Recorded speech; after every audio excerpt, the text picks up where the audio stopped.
সকলে কেমন আছেন? মন খারাপ? হাসিনা চলে গেছে তাই মন খারাপ? ফোন করে নিয়ে আসেন, ঠিক না বেঠি? বাংলাদেশ নতুন করে স্বাধীন হয়েছে, বাংলাদেশ নতুন করে স্বাধীন হয়েছে, কিন্তু ঠাকুর আইন বাজার হয় নাই। কথা বল, ঠিক না বেঠিক? ঠাকুর আইন বাজার যদি স্বাধীন হইতো এতগুলো মানুষ হওয়ার কথা না, লোকের জায়গা হওয়ার কথা না, ঠিক না বেঠিক? আল্লামা দেওয়ান হোসেন সাইদি সাহেবের কবর জিয়ারতের জন্য মারা যাওয়ার আমি 23 দিন পরে গিয়েছিলাম। 14 আগস্ট বাংলাদেশ থেকে আমরা হারিয়েছি বিশ্বের মানচিত্রে গুগলে সার্চ দিলে যায় একজন জনপ্রিয় ব্যক্তি। সারা বিশ্বে 200 কোটি মানুষের মধ্যে একজন মানুষ আকাশ চুম্বি, একজন মানুষের জনপ্রিয়তা পৃথিবীর গুগলে যেখান থেকে সার্চ দিবেন সর্বপ্রথম যার নাম, সেই নামটি ছিলেন আল্লামা দেওয়ান হোসেন সাইদি। কথা বলেন, ঠিক না ঠিক? মক্কার ইমামকে চিনত শুধুমাত্র ইমাম মুয়াজ্জিনেরা, মদিনার ইমামকে শুধুমাত্র চেনে হাজী সাহেবেরা, আর যারা নামাজি তারা, ঠিক না ঠিক? হিন্দুরা চেনে না, অন্য ধর্মের মানুষ মক্কা মদিনার ইমামকে চেনে না। কিন্তু আল্লামা দেওয়ান হোসেন সাইদির জন্য সারা বিশ্বে জুড়ে সর্বপ্রথম গায়েবে জানাজা হয়েছিলেন সৌদির বুকে, তারপরে গায়েবানা জানাজা হয়েছিলেন নাস্তিকদের দেশ ইহুদিদের দেশ আমেরিকানে। আল্লামা সাইদির গায়েবানা জানাজা হয়েছিল। কথা বলেন, ঠিক না ঠিক?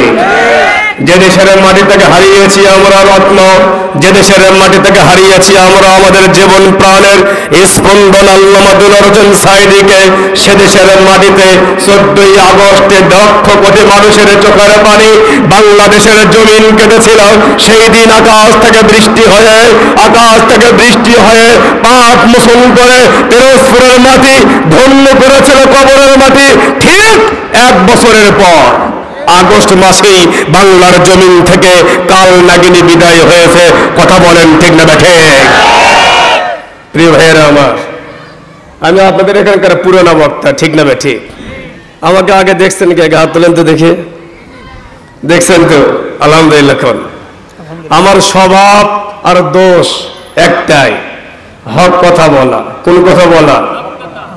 এটা আপনারা জানেন। আপনাদের দিনাজপুরের সদরের একজন কনস্টেবল আমার বিরুদ্ধে ছিল।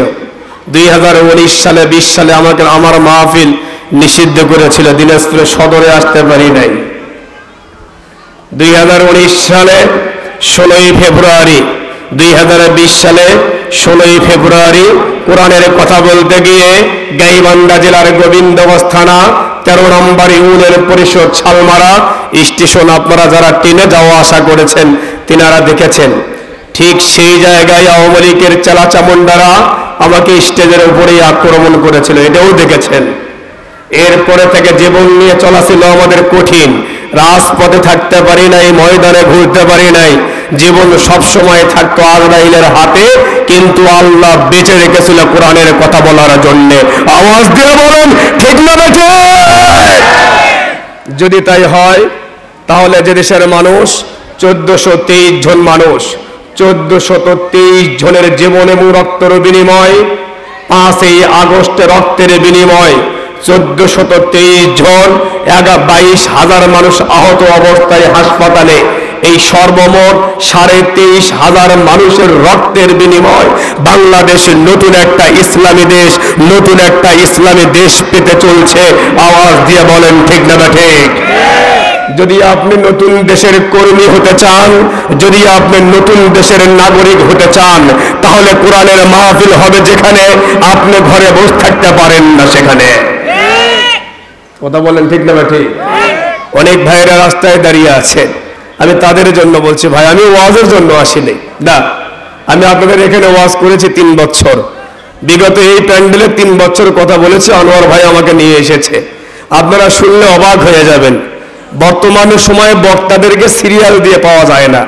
আর আনোয়ার ভাই আমাকে 2 মাস আগে দাওয়াত দিয়েছে। কয় মাস আগে? 2 মাস আগে শুধু বলছে, আব্দুল গফুর ভাই আপনি আমার বড় ভাই, বয়সে কিন্তু উনি বড়, তাও আমার কয় আমি বড় ভাই। 2 মাস আগে বলছে আপনাকে আসতে হবে 24শে সেপ্টেম্বর, সিদ্ধান্ত ফাইনাল। এ পর্যন্ত আর ফোন টোন দেয় নেই। আজকে আমি মোহনপুর ব্রিজে আসার পরে ফোন দিয়েছি, ভাই আমি কিন্তু আসছি। বলছে আমি জানি আপনি আসবেন। আলহামদুলিল্লাহ। তাহলে কতটুকু বিশ্বাস আছে তেনার। এজন্য আমি পুরাতন ব্যক্তি আপনাদের সামনে হাজির হয়েছি। কোরআন তো আর পুরাতন নয়, আমি কিন্তু শুরু করি নাই।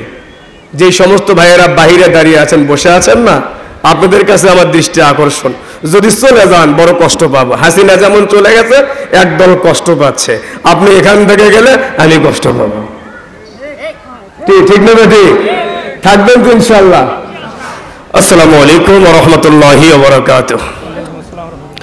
الحمد لله نحمده ونستعينه ونستغفره ونعوذ بالله من شرور أنفسنا ومن سيئات أعمالنا من يهده الله فلا مضل له ومن يضلل فلا هادي له ونشهد أن لا إله إلا الله وحده لا شريك له ونشهد أن سيدنا وسندنا وحبيبنا وشفيعنا ومولانا محمدا عبده ورسوله أرسله بالحق بشيرا ونذيرا وداعيا إلى الله بإذنه وسراجا وقمرا منيرا. أما بعد فقد قال الله تعالى في كلامه المجيد وفيه فرقانه الحميد. شكل قرن أعوذ بالله من الشيطان الرجيم. بسم الله الرحمن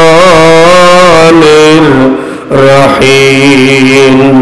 ومن أحسن قولا ممن دعا إلى الله وعمل صالحا وقال إنني من المسلمين.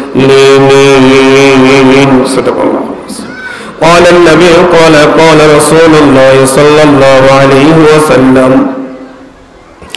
أمروا بالمعروف صدقات ونهوا عن المنكر صدقات. متفق عليه. إن الله وملائكته يصلون على النبي يا أيها الذين آمنوا صلوا عليه وسلموا تسليما. اللهم صل على محمد وعلى آل محمد كما صليت على إبراهيم وعلى آل إبراهيم إنك حميد مجيد. اللهم بارك على محمد وعلى آل محمد كما باركت على إبراهيم وعلى آل إبراهيم إنك حميد مجيد. لا إله جور لا إله جور لا إله لا إله إلا الله মুহাম্মাদুর রাসূলুল্লাহ সাল্লাল্লাহু আলাইহি ওয়াসাল্লাম। মাহে রবিউল আউয়াল উপলক্ষে ঠাকুরাইন বাজার দোকান মালিক সমিতির উদ্যোগে তাফসীরুল কোরআন মাহফিলের সম্মানিত সভাপতি জনাব আলহাজ মাওলানা মোহাম্মদ নুরুল ইসলাম দামোদরপুরে আছেন তিনি। জি আলহামদুলিল্লাহ আলহামদুলিল্লাহ। প্রধান অতিথি জনাব মোহাম্মদ অ্যাডভোকেট মানুল ইসলাম দিনাজপুর ভাই আসছেন। আলহামদুলিল্লাহ। আজকের সব ঠিক থাকবে। আজকের মাহফিলের সম্মানিত প্রধান মেহমান আলহাজ মোহাম্মদ আকবর আলী সাহেব শঙ্করপুর দিনাজপুর, আমার এই মুরব্বী হৃদয়ের কথা বলেছে, ঠিক না বে ঠিক? হৃদয়ের খোরাক দিয়েছে। আজকের মাহফিলের প্রধান বক্তা আমার পূর্বে আলোচনা করেছেন, আজকের মাহফিলের তৃতীয় মেহমান তেনার পূর্বে আলোচনা করেছেন আব্দুল আজিজ মাহমুদি ভাই, আমার খুব কাছে আপনার উপস্থিত আছেন। যুবক ভাই মুরব্বী বাবারা, সকলের প্রতি একটা সালাম, আসসালামু আলাইকুম ওয়া রাহমাতুল্লাহি ওয়া বারাকাতুহু। আলা লাহুল খালকু ওয়াল আমর, তাবারাকাল্লাহু রাব্বুল আলামিন। প্রিয় ভাইয়েরা, রিজিকের মালিক কে? আল্লাহ। বৃষ্টি দেনওয়ালা কে? আল্লাহ। রোদ দেনওয়ালা কে? আল্লাহ। সুখ দুঃখের মালিক কে? ক্ষমতা দেয় কে? কেড়ে নেয় কে? ইজ্জত দেয় কে? কেড়ে নেয় আল্লাহ। ওই আল্লাহর নামে শুরু করতে চাই, যিনি আমাদেরকে এত কিছু দান করেছেন। যদি আল্লাহ রহম করেন, কথা হবে আল্লাহর কোরআন থেকে, ঠিক না ঠিক? আল্লাহ পাক আমাদের সকলকে কবুল করুক। সকলেই বলছে আল্লাহুম্মা আমিন, সকলেই বলছে আলহামদুলিল্লাহ। রাসূলের শানে দরুদ পড়ছি সাল্লাল্লাহু আলাইহি ওয়াসাল্লাম। যে রাসূল রবিউল আউয়াল মাসে পৃথিবীতে এসেছিলেন, দুনিয়ার মানুষ যখন অন্ধকারে নিমজ্জিত, মানুষের মধ্যে যখন ইসলাম হারিয়ে যায়, আল্লাহ পাঠাইলেন ওমা আরসালনাকা ইল্লা রাহমাতাল লিল আলামিন। রবিউল আউয়াল মাসে নবী আসার কারণে বিদায় নিলেন অন্ধকার, পৃথিবী হলেন আলোকিত। চিৎকারে মেরে বলি আল্লাহু আকবার। এবার আমার রাসূলুল্লাহ সাল্লাল্লাহু আলাইহি সাল্লাম 40টি বছর কাটাইলেন নবুয়ত ছাড়া। 40 বছর পরে আল্লাহ দান করলেন নবীকে কোরআন। ইকরা বিসমি রাব্বিকাল্লাযী খলাক। প্রিয় ভাইয়েরা, যে নবীকে 40 বছর পর নবুয়ত পাইলেন, নবুয়ত পাবার পর 10 বছর মক্কায় কাটালেন। 10 বছর, এই 23 বছরের ভেতরে দুইটা ভাগ, মক্কা এবং মদিনায়। আল্লাহ রাসূল সাল্লাল্লাহু আলাইহি সাল্লাম জন্ম নিলেন মক্কায়, চলে গেলেন মদিনায়। 23 বছরে 13টি বছর রাসূল কাটালেন জিহাদের ময়দানে, বিভিন্ন যে রাজ কায়েম করার জন্য বিভিন্ন জায়গায়। 23 বছর পরে নবীকে আমার দুনিয়া থেকে আল্লাহ বিদায় করে নিয়ে গেলেন রবিউল আউয়াল মাসে, ঠিক না ঠিক?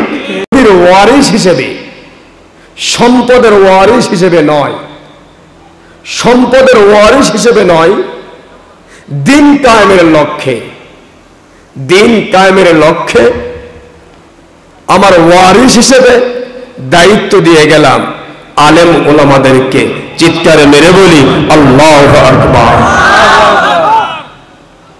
বিশ্বের মানচিত্রে আলেম ওলামার একটি দেশ, সে দেশের নাম কি?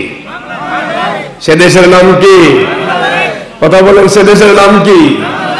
মানুষ মাত্র 18 কোটি। সরকারি হাসিনার গণনায় 16 কোটি 76 লক্ষ কত হাজার মানুষ। তারই মধ্যে আল্লাহ পাকের বিশাল নিয়ামত, 3 লক্ষ কেন্দ্র মসজিদ, যেখানে জুমার খুতবা হয়। চিৎকার মেরে বলেন আল্লাহু আকবার। 16 কোটি মানুষের মধ্যে 3 লক্ষ মানুষ নবীর ওয়ারিস। আল্লাহু আকবার। কখনো কি চিন্তা করেছেন? মানুষ 16 কোটি, কিন্তু 3 লক্ষ মানুষ জুমার খুতবা দেয়, এটা সরকারি হিসাবে। আরো তো গোপনে গোপনে ছোট ছোট মসজিদ অনেক আছে। মোটে ধরেন 5 লক্ষ নবীর ওয়ারিস বাংলার জমিনে আছে, ঠিক না ঠিক? যে দেশের মাটিতে লক্ষ লক্ষ আলেম ওলামা, যে দেশের মাটিতে লক্ষ লক্ষ হাফেজে কোরআন, সে দেশের মসনদে রাষ্ট্রীয়ভাবে আরো নতুন করে কোনো ফাটাকিষ্টকে বসার সুযোগ দিতে রাজি নাই। কথা বলেন, ঠিক না ঠিক? এবার তো ইয়ার বাংলাদেশের মানুষ আল্লামা দুলার হোসেন সাইদি আজ থেকে 25 বছর আগে চট্টগ্রামের ময়দানে বলেছিলেন, ঢাকার পল্টন ময়দানে বলেছিলেন, আমি সাইদি দেখতে পাচ্ছি আকাশের পূর্বাঞ্চলে কালো মেঘ জমা নিয়েছে। যদি একবার বাংলার জমিনে এই কালো মেঘ বসে পড়ে, সেই কালো মেঘ দূর করতে বহুদিন সময় লাগবে। অক্ষরে অক্ষরে মিলে গেছে। কথা বলেন, ঠিক না ঠিক? জমিনে আর সাইদি নাই। এক সাইদিকে নির্মম ভাবে বেঈমান ডাক্তার ইনজেকশনের মাধ্যম দিয়ে আমাদেরকে ইতিম করে অসহায় বানাইয়া বিদায় করে দিয়েছে। আল্লামা সাইদির উত্তরসূরি বাংলার জমিনে ঘরে ঘরে তৈয়ার হয়েছে। এক সাইদির কথাই অনুপাত নিয়ে আমি আপনাদেরকে বলতে চাই, সাইদি বলেছিলেন 25 বছর পূর্বে কালো মেঘ আসবে। আমি সেই আল্লামা সাইদিকে অনুকরণ করে আপনাদের দিনাজপুরের মাটিতে আমি বলে যাচ্ছি আপনাদেরকে, আগামী দিনে নতুন কালো মেঘ আসার সম্ভাবনা আছে। যদি আপনি প্রতিবাদ করতে না পারেন, যদি মুসলিম ঐক্য হতে না পারেন, আমাদেরকে আবার বিপদে পড়তে হবে। কথা বলেন ঠিক না বেটে? এই সুযোগ আর কোন দেশের মাটি? কোন দেশের মাটি আমাদের? যে দেশের মাটিতে আমরা কোরআনের কথা বলতে পারি নাই। এই মঞ্চে যখন আমি কথা বলা শুরু করেছিলাম গত বছরের পূর্বের বছর, আপনাদের মনে আছে হয়তোবা, যখন কথা বলা শুরু করেছিলাম ওই যে আমার থাকার জায়গা আনোয়ার ভাই ওখানে বসতে দেয়, ওখানে যে কানে কানে বলেছিল, ভাই আপনাকে নিয়ে একটু সমস্যা, সাবধান হয়েন। চিন্তা করলাম, গল্প শুনেছি 30 লক্ষ মানুষের রক্তের বিনিময় স্বাধীন পেল বাংলাদেশ। সেই জায়গা তোমরা ফাটাকেষ্ট খেলা হবে, আমরা বললে গা জ্বলে। কথা বললে কেন? এক দলে খেলতে চাও কেন? কয়ে গেল কাদের কাকা? নাম দিলে বড় বড় ডাক হয়ে গেল। প্রিয় ভাইয়েরা আমার, অনুরোধ করছি আপনাদের কাছে, আমি আমার আলোচনায় একটি আয়াত পড়েছি, ভিন্ন আকীদায় আজকের আলোচনা হবে আমার। এতক্ষণ হয়তো আপনাদেরকে বোঝানোর চেষ্টা করছি, একটু ভারী কণ্ঠে, একটু শক্তিশালী কণ্ঠে বলবেন। কেন? বাংলাদেশের মানুষ শক্তর ভক্ত, নরমের ভেজাল। কথা বলেন না কেন? এই জন্য শক্ত আওয়াজ দিয়ে বললাম, নবীর প্রিয় সাহাবী আবু বকর জঙ্গল দিয়ে যাইতেছেন। আল্লাহর নবীর প্রিয় সাহাবী আবু বকরকে দেখার পরে ইহুদিরা বললেন, ওই যে দেখো ফকুন্নি যাইতেছে। আবু বকর কিছুই বললেন না, চুপ, কিচ্ছু বললেন না। আবার আবু বকরকে রাগানোর জন্য বললেন, ওই যে দেখো ফকুন্নির গোলাম ফকুন্নির চাকর যাইতেছে, ফকুন্নির কর্মী যাইতেছে। নবীকে ফকুন্নি বললেন। আবু বকর নরম মানুষ, কিছুই বললেন না। আরো যাচ্ছেন, রাগানোর জন্য বললেন, ওই যে দেখো ফকুন্নির গোলাম যাচ্ছে। তার মানে কার? আল্লাহকে ফকুন্নি বললেন, নবীকে ফকুন্নি বললেন। আল্লাহর নবীর সাহাবী প্রিয় আবু বকর ইহুদির কাছে এসে বললেন, ভাই কি বললা? বললো, কি বলছি, তুমি ফকুন্নি, তোমার নবীও ফকুন্নি, তোমার আল্লাহও ফকুন্নি। বললেন, আর একবার বলো কি বললা? এই যে জুব্বার কাটিং শুরু করলেন। কি শুরু করলেন? জুব্বার কাটিং বোঝেন নাই? বয়স্ক সাহাবী আবু বকর জুব্বার কাটিং শুরু করলেন। কি বললা? বললেন, তুমি ফকুন্নি, তোমার নবী ফকুন্নি, তোমার আল্লাহ ফকুন্নি। আবু বকর বললেন, আর একবার যদি বলিস তোকে জসিমের মার দেব। কার মার? জসিম নায়ক জসিম বাংলাদেশে ছিল, মুক্তি মারে নাকি দাঁত ভেঙে দিয়েছিল। যখন চতুর্থবার বললেন, তুই ফকুন্নি, তোর নবী ফকুন্নি, তোর আল্লাহ ফকুন্নি। আবু বকর নরম সাহাবী, কথা বলে না, হাত দ্বারা এত জোরে গালে একটা থাপ্পড় মেরেছে, এখান থেকে 16টা দাঁত বের হয়ে গেছে। চিৎকার মেরে বলি আল্লাহু আকবার। বাংলাদেশের মুসলিমরা বয়স্ক হয়ে গেছে, ইমান বয়স্ক হয় নাই। ঠিক না বেঠে? এটা খেলা দেখাইছে, ঠিক না বেঠে? দেখাইছে না? দেখায় নাই? প্রিয় ভাই, একটু লম্বা করে ফেলেছি, না করেও পারলাম না, আপনাদেরকে নিয়ে লম্বা করবো না ভাই গো। আমি মাত্র 20 থেকে 30 মিনিট কথা বলবো। আজকের মাহফিলের আকাশের দুর্গতির কারণে প্রধান বক্তা আপনাদের সামনে মুখ খুলে কথা বলবে। ও বন্ধুরা, একটু মনোযোগ দেওয়া লাগবে। যেই আবু বকর নরম সাহাবী, জীবনে কারো উপর চোখ রাঙায় কথা বলে না, জীবনে কখনো কোনোদিন কোনো মানুষকে আঘাতমূলক কথা বলে না। যেই আবু বকর সাহাবী মানুষকে গা ছোটানাম্মা, মানুষকে ঠান্ডা করার জন্য গায়ে হাত দিতেন, গরম গরম কথা বলতেন না। ও ভাইয়া রে, ওই আবু বকরকে গালি দিয়েছেন, ইহুদিরা কিছুই বলে নাই। আবু বকরের নবীকে যখন গালি দিয়েছে মাথা ঠিক থাকে নাই, আল্লাহকে যখন গালি দিয়েছে আরো মাথা ঠিক থাকে নাই। একটা চরের থাপ্পড়ের কারণে, নরম সাহাবীর চরের কারণে 16টা দাঁত পড়ে যায় ইহুদিদের। এ ভাই রে, ওই আবু বকরের আমরা উত্তরসূরি কিনা? কথা বলেন, উত্তরসূরি কিনা? এ মুসলমান ভাইরা আমার, ওই আবু বকরের ইতিহাস থেকে আমাদেরকে শিক্ষা নিতে হবে রে ভাই। আবু বকর বয়স্ক মানুষ যদি একটা থাপ্পড় মেরে ইহুদির 16টা দাঁত ফালাইতে পারে, আমরা বাংলাদেশের মানুষ, রুটি খাওয়া মানুষ, ভাত খাওয়া মানুষ, আমরা এত কিছু না শক্তিশালী। এ মুসলমান ভাইরা, আমাদের চোখের সামনে ওই নবীরে কেউ গালি দিলে, আল্লাহরে কেউ গালি দিলে, আলেম ওলামারে কেউ গালি দিলে, ইসলামের কাঁধে যদি কেউ বাধা দেয়, একটা নয় দুইটা নয়, ওই হায়ওয়ান জানোয়ারকে ওই জমিনে পুঁতে ফেলা দরকার। আওয়াজ দিয়ে বলো ঠিক না বেঠি? কথা হবে কোরআন থেকে। আল্লাহ বলছেন, আল্লাহ কোরআনে বলছেন, আল্লাহ কোরআনে বলছেন, ইয়া আইয়ুহান নাবিয়্যু জাহিদিল কুফার ওয়াল মুনাফিকিনা ওয়াগলুজ আলাইহিম। হে নবী, মুনাফিক কাফের মুশরিকদের সাথে কঠোর ভাষায় কথা বলুন, যে যেমন তার সঙ্গে তেমন করুন। আমরা মুসলিম, আমরা শান্তশিষ্ট আদর্শবানের মানুষ। আমরা মাফ করতে করতে করতে, ক্ষমা করতে করতে এতটাই ক্ষমা করে ফেলেছি, আমাদেরকে 17 বছর, 15 থেকে 17 বছর আমাদের বুকের উপরে চড়ে কালী পূজার লাগানো আজান দিয়েছে। কথা বলেন না কেন? কথা বলেন না কেন? কালী পূজার ইতিহাস শুনে নেবেন, কালী পূজার ইতিহাস শুনে নেবেন। চারপাশে খালি মাথার মতো, ঠিক না? ঠিক। এই বাম পাশে খালি মাথা না।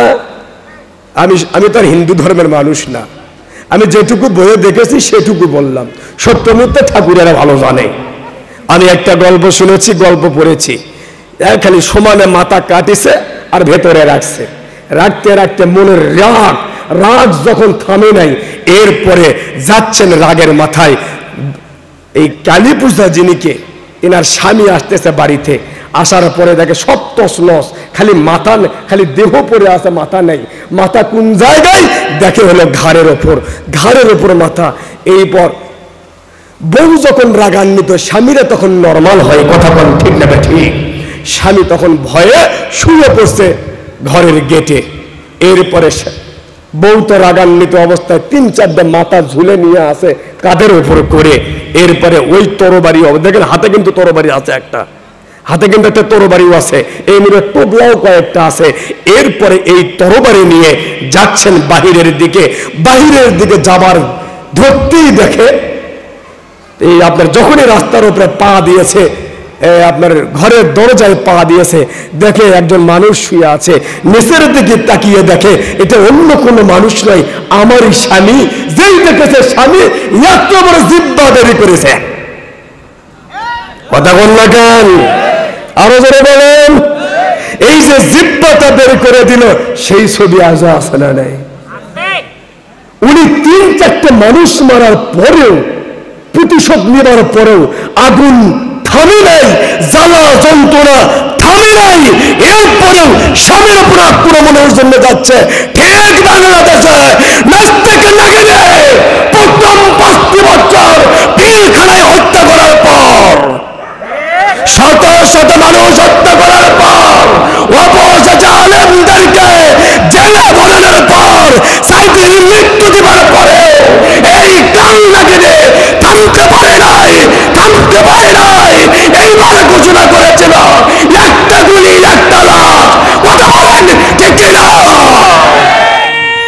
এর রাগ থামে না কালী পূজার মতো।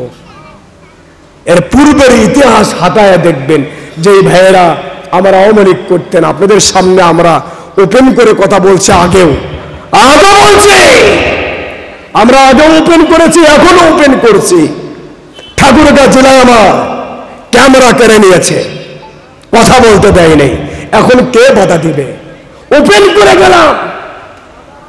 এই শেখ হাসিনার ইতিহাস, তার নান্দাই করে ইতিহাস হাতাবেন। কোন ইতিহাস হাতাবেন? একটা মেয়েকে বিয়ে দিতে গেলে ওই মেয়ের নানি কি করে সেটাও হাতান, ওই মেয়ের ভাই কি করে তাও হাতান, ওই ছেলের উমুক তুমুক সবাই হাতান। একটা ব্যক্তিকে সিল মারবেন, 5 বছরের জন্য ভোট দিবেন, 5 বছরের জন্য মেম্বার বানাবেন, তাকে যাচাই করে রাখবে না? যাচাই করে রাখবে না? যার ভেতরে 4-4টা গুণ আছে। কয়টা গুণ? প্রিয় মুসলমান ভাইয়েরা আমার, তাহলে আসুন আল্লাহর কোরআন দিয়ে আপনার নিকটে একটু বলে যায়। আমার আল্লাহ ডাক দিয়ে বললেন পৃথিবীর মানুষদেরকে, যার মধ্যে 4-4টে গুণ থাকবে। 1 নম্বরে গুণ থাকবে অন্যায়ের বাধা দিবে। অন্যায়ের কি করবে?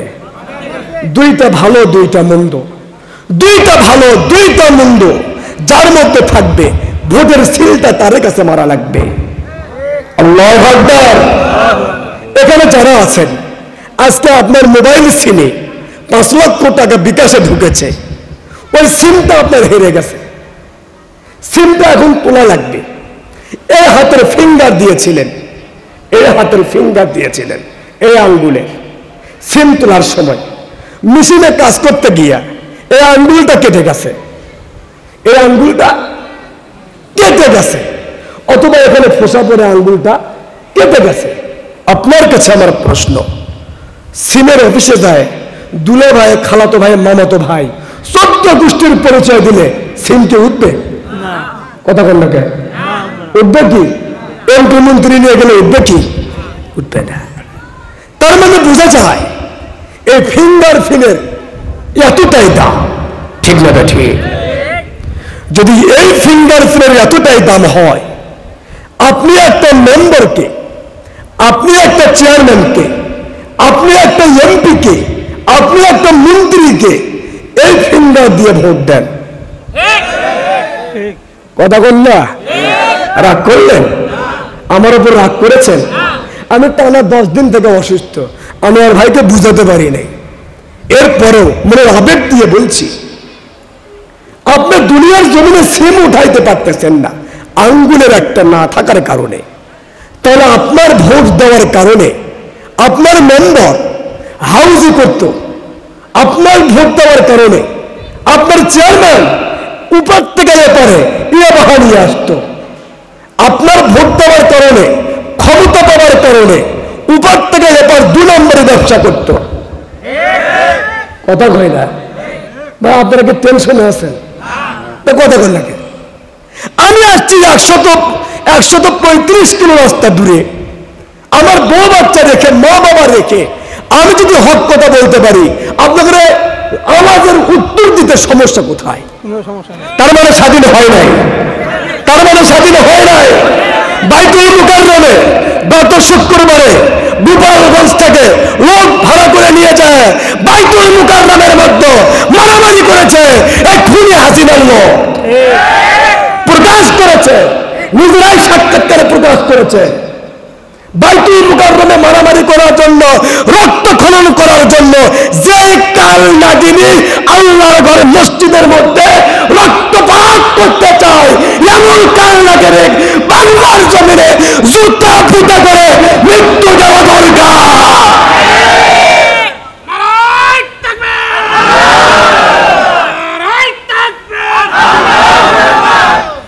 প্রিয় ভাইয়েরা, রাগ করেছেন?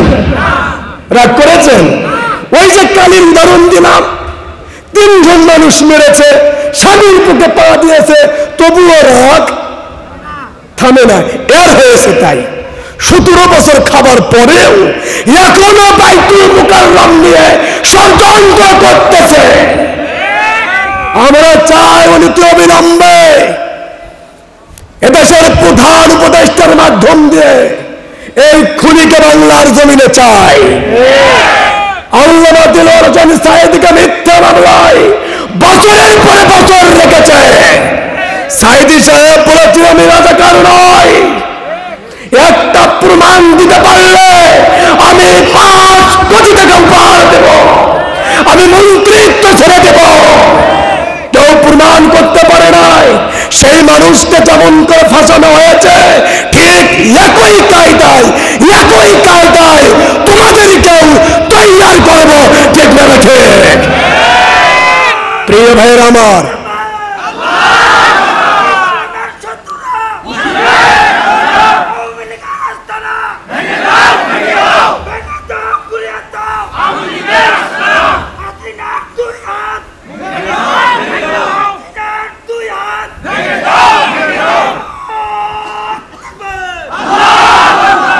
প্রিয় ভাইয়েরা, আমরা শান্তিপূর্ণ মানুষ। যদি কেউ ফিরে আসে সবকিছু ভুলে, কি ভুলে? সবকিছু ভুলে যদি কেউ ফিরে আসে আল্লাহর দলে বুক পাতায় দেব আমার বুকে নিতে। আমাদের আমিরে জামাত ক্ষমা করে দিয়েছেন, আলহামদুলিল্লাহ। কোন ক্ষমা করে দিয়েছেন? শর্ত সব ভুলে ফিরে আসবে ইসলামের ছায়াতলে। যদি কেউ ব্যক্তিগতভাবে তার উপরে মামলা করে, কোনো আপত্তি নাই, আপত্তি নাই। জাত মারছে তার কে আগুন থামে? কথা বল দেখেন। 3 বছর আমি আমার বউয়ের হাতটা ভালো করে ধরবে পাই নাই। আমি এই 3 বছরের হিসাব কার কাছ থেকে নেবো? আমিরে জামাত মাফ করে দিয়েছে দলীয় ভাবে, আমার দুঃখটা কে বুঝবে? কথা বল না কেন? প্রিয় মুসলমান ভাইয়েরা, বুঝাতে চাইছিলাম যে বিষয়টি নিয়ে একটু মনোযোগী হওয়া লাগবে। আল্লাহ রাব্বুল আলামিন জাতির মানুষদেরকে ডাক দিয়ে বললেন সূরা মাইদা আয়াত নম্বর 2, ওয়াতাআওয়ানু আলাল বিররি ওয়াত তাকওয়া। আল্লাহ রাব্বুল আলামিন জাতির মানুষদেরকে ডাক দিয়ে বললেন, তোমরা দুনিয়ার মানুষদেরকে শুধুমাত্র নেক কাজ করবে যারা, ভালো কাজ করবে যারা, তাদেরকে শুধু সহযোগিতা করো। তাদেরকে ওয়াতাআওয়ানু আলাল বিররি ওয়াত তাকওয়া, যারা ভালো কাজ করবে তাদেরকে সহযোগিতা করা লাগবে। আর আমরা সহযোগিতা করি কাদেরকে? কথা বল না। কি দিয়ে করি? আসল জিনিস দিয়ে, আসল জিনিস দিয়ে। আগামীর ব্যালট পেপার, এদেশের মাটিতে কোরআনের ব্যালট পেপার। দল কয়টা? দল কয়টা? দল কয়টা? 7টি দেন। দল কয়টা? সবাই আওয়াজ দেন। দল কয়টা? কথা কয় না। দল 2টা। দল কয়টা? আল্লাহর দল 2টা, একটা শয়তানি আর একটা হলো যে আল্লাহ। আল্লাহ দিলেন হিজবুল্লাহ, হিজবুল শয়তান, 2টা দল, একটা আল্লাহর জন্য, একটা শয়তানের জন্য। কিন্তু আমার গণতন্ত্র বাংলাদেশে দল হলো 51টা। কয়টা? কথা বলে কয়টা? এখানে অনেক রাজনীতিবিদ আছেন, দেখি দাঁড়ান তো দেখি 15টা মার্কার নাম কোন তো কইতে পারবেন না। আবার বড় বড় নাম ফটকান, আমি আওয়ামী লীগের উমুক প্রেসিডেন্ট। কথা কন না কেন? বড় বড় নাম ফটকান, আমি বিএনপি দলের প্রতিষ্ঠাতা। কোন দেখি 15টা মার্কার নাম কোন তো দেখি স্বাধীন বাংলাদেশে আপনার প্রতিদ্বন্দ্বী কে কে? আমি আপনাকে বলে গেলাম, বাংলাদেশে দল হলো 51টা, নিবন্ধিত দল 51টা। সর্বশেষ তেরাক মার্কা। কি মার্কা? সর্বশেষ কি মার্কা? তেরাক মার্কা। ভিপিনুর। এর মধ্যে হুকা থেকে শুরু করে, পাওয়ার থেকে শুরু করে, ভ্যান থেকে শুরু করে, কাশি ধান নৌকা, এরপরে নাঙ্গল কুলা কুতাল যা আছে সব মার্কা আছে। কিন্তু আল্লাহ বলছেন কয় দলের কথা? কথা বলেন। হয় আল্লাহর দল, নইলে শয়তানের দল। আপনাদের এই গ্রামে মানুষ মারা গেলে কোন দোয়া পরে কবরে রেখে আসে? আওয়াজ দেন না, জোরে করে। স্মরণে কেউ করছে না ভাই, স্মরণে কেউ কয় না বিসমিল্লাহ। ঠিক তো না? দোয়াগুলো পার্থক্য আছে। সারা বাংলাদেশে একই দোয়া। দোয়াটার অর্থ কি? বাপরে বাপ, ওই হাইওয়ান কোনদিন আল্লাহ রসুলক মানে নাই, অথচ মরণের পরে কি তালালি রে ভাই। সারা জনম রসুলের দুশ্মন, মরার পরে সার্টিফিকেট দিচ্ছে। যারা যারা কবরে নামে এই দোয়া পড়ছেন, হয় তওবা করেন নইলে খবরস। আমি 3 বছর হলো কবরে নামি না, আর 3 বছর হলো। আমার যখন আওয়ামী লীগ বাধা দিয়েছিল, তারপরে থেকে কান ধরে ওঠা বসা করেছি, কবরে আর নামবো না। একা একা ঘরে চিন্তা করলাম, বিসমিল্লাহ ওয়া আলা মিল্লাতি রাসূলিল্লাহ, ওই ব্যক্তি রসুলের বলে সবকিছু। আর দেখিনি কোনদিন ফজরের নামাজ পড়তে, কথা বল না কেন? অথচ মারা যাওয়ার পরে সার্টিফিকেট দিয়ে আসলাম একেবারে হাতের আঙ্গুল দিয়ে, বিসমিল্লাহ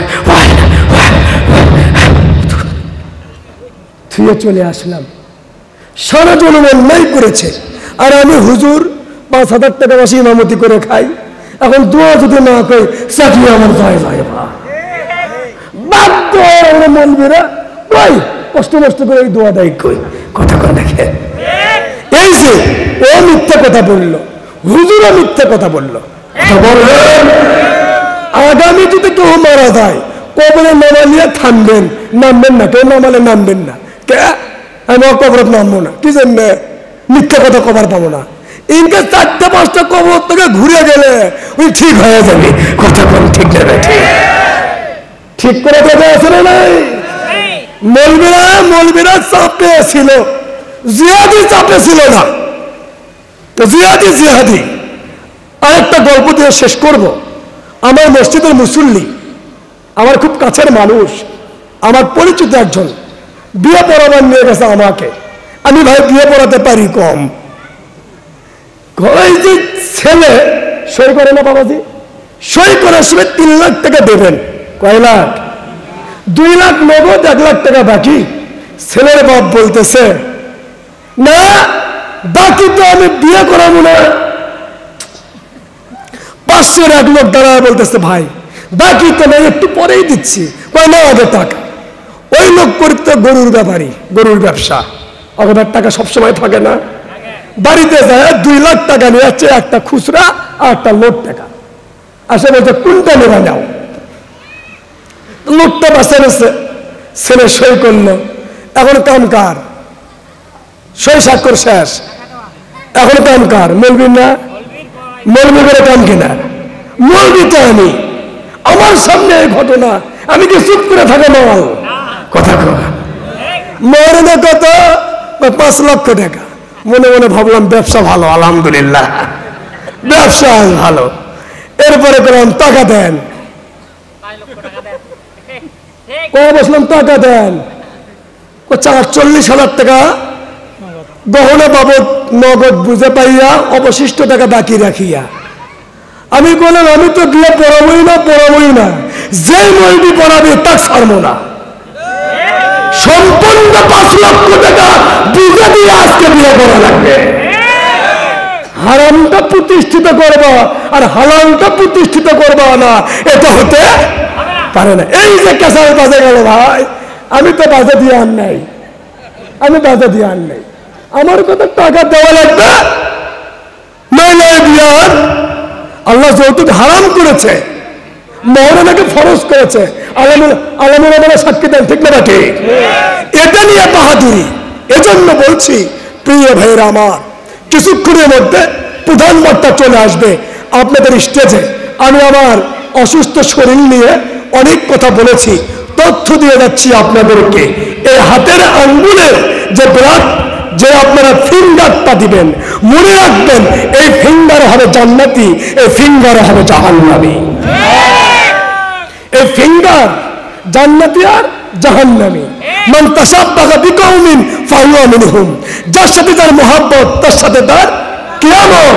আল্লাহু মা মান হাব্বা, যে জাতির সাথে তার সম্পর্ক সে জাতির সাথে তার হাসন নাসর।